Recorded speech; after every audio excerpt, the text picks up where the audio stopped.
Yeah, science project time.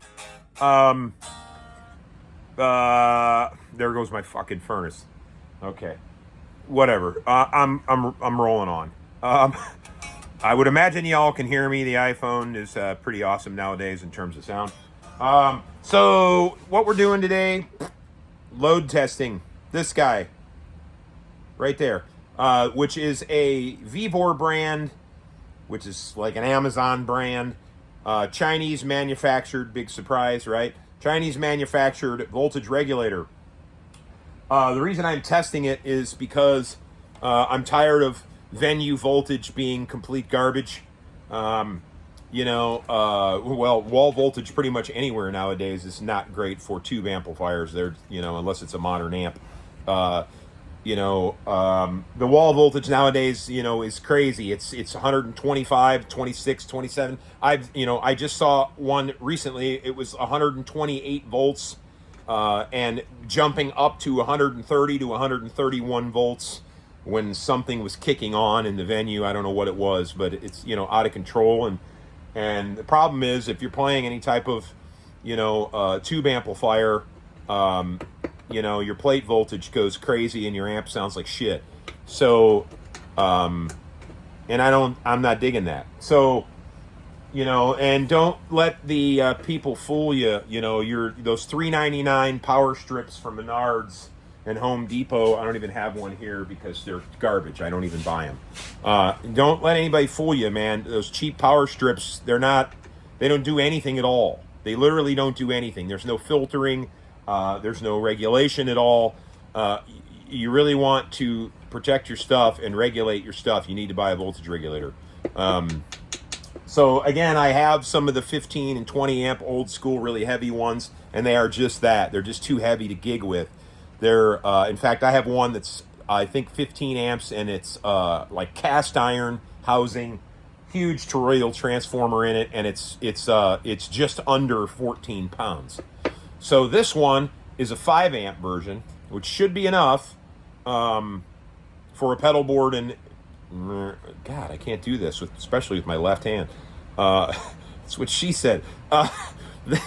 The pedal board is a lot of amperage, folks. I mean, let's face it. Look at this thing. It's completely stupid, and but it's a lot of fun. So it's a lot of amperage, especially when all the pedals are on. And the amplifier is, I think the mains fuse in it is like a 3 amp fuse. So, a 5 amp, man, this is weird. The 5 amp regulator over here should be enough. Maybe this hand will be better. Should be enough. Right now it's at 118 volts on the readout. The readout is off by a volt out of the box from Amazon. No big deal. And my wall voltage right now, you can't see, but it's 124.9 volts coming out of the wall. So what I'm doing here is just making sure 5 amps is enough. I'm going to turn on like every pedal, and I'm going to crank my amp, and we're going to see if we blow the little cheap Chinese fuse that's in the wonderful $69 Vevor transformer regulator thingy over there. Okay, so that's what we're doing. So the amp right now is set from where I played last weekend, which I have no idea. Where were we at last weekend? I don't remember. But I didn't touch any of the knobs. I just uncased everything and brought it in and hooked it up. So that already dropped. Just turning on the amplifier already dropped me a volt. I'm down to 117, which is kind of where I want to be.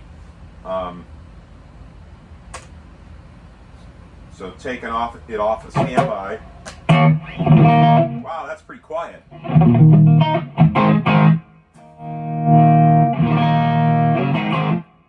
That's master at almost 10, and yeah, probably 10, 10:30 on the preamp gain.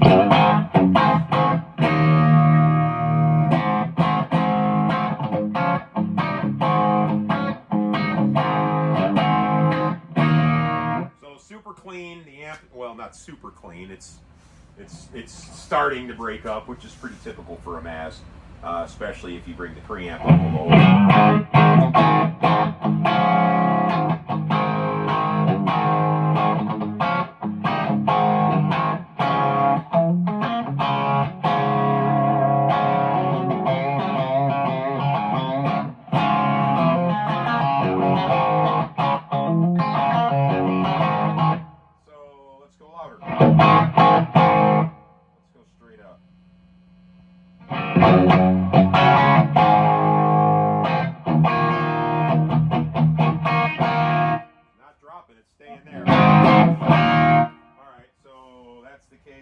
capacitor all the way up, gain at noon.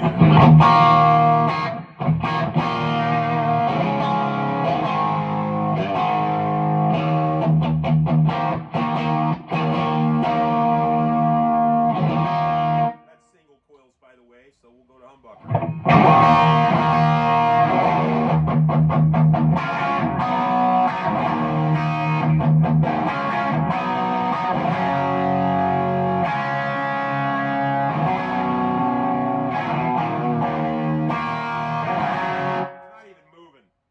So now let's get stupid. Right off the bat, we're going to do octave pedal and the fuzz, okay?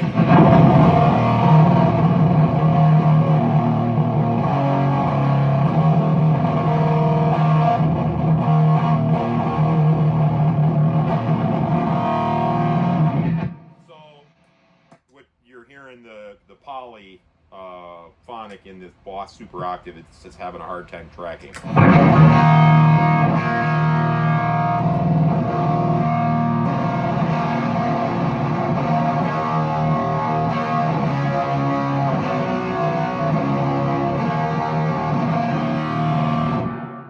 that's like freaking stupid loud. Like really ripping loud. I'm sure my phone is like totally compressed, but the voltage display didn't even move. I did not blow the 5 amp breaker, and that's like the two heaviest pedals that I have on this board. Not physically heaviest, but I mean in terms of their beat. Actually, you know what? Let me do the synth on this. So we'll do synth. Oh, there it is.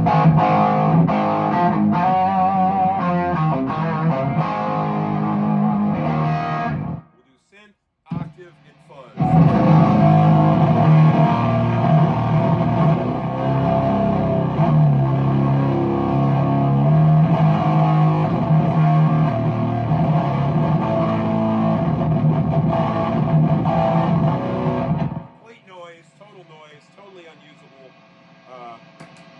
But a shit ton of fun. And it didn't even move the display. So now something that I do a lot is turn the overdrive on with the lead boost.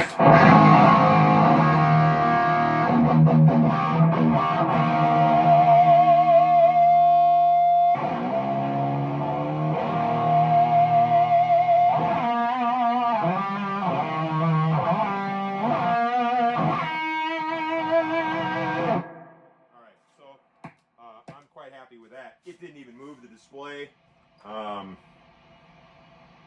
Yeah, now it's back up to 118. So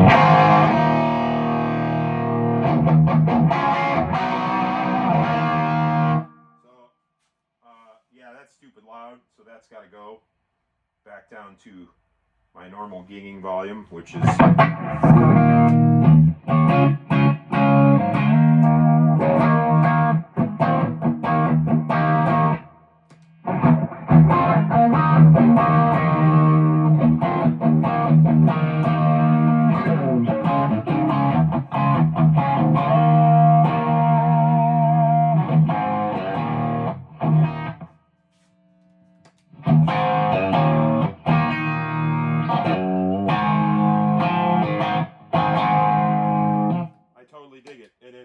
it sounds, the clarity in the strings is so much better. It probably sounds really bright on the iPhone. It's typical. But,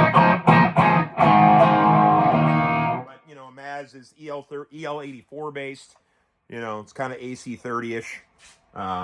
So they are definitely chimey. And I do play lots of single coil stuff. In fact, this stays tapped in single coil mode almost 98% of the time. Unless we're doing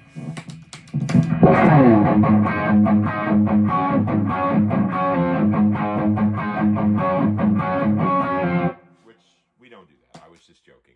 So it's generally in single coil mode, and that's pretty much it.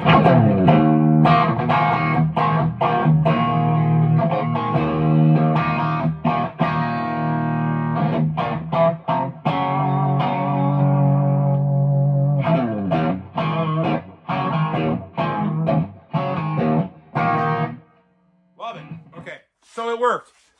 So $69, you could regulate your shit, and save your tube life, which is most important, especially nowadays. After a 10-minute video, I'm finally getting to the point. It's becoming impossible to find good tubes. So you really want to extend your tube life. Find out from your manufacturer of your amp, and see what your amp is supposed to run at. Because if the amp was built to run it at, and biased at 120 volts, and you're plugging it into a club a couple nights a week, and those clubs are giving you 125 plus volts, you are murdering your tubes, and they're going to last about a quarter of the length that they should. So spend the $69, and there you go. Goodbye.